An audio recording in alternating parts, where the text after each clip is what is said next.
would I date an OnlyFans girl? I'm a conservative Muslim, and this is going to make for a very interesting discussion. Yes. We don't even date, period. If I wanted to marry you today, I would go to your father and I'd approach your father and I'd say to you, what's your dad's name, if you don't mind me asking? Dan. Dan. I'd say, Dan, I take an interest in your daughter. I think she's a lovely girl, but I wanted to approach you first. This is the respectful manner. I approached your father, Dan.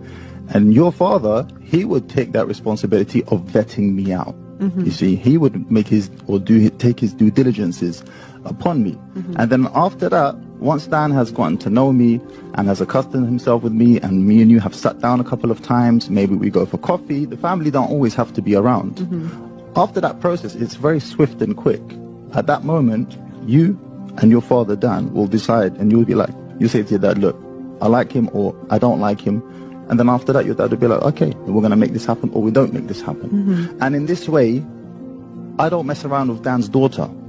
Dan's daughter is able to maintain one of her most valuable assets, which is her chastity and purity. And we're going to get onto body count today as well, which we're going to talk about, right? Yeah. So this dating thing it's not a thing for us to make. And then ultimately the final decision still rests with you and lays with you. He can't force you to do it either way or not. But him being involved in that process, number one, helps you to vet him out. And number two, it adds a little bit of a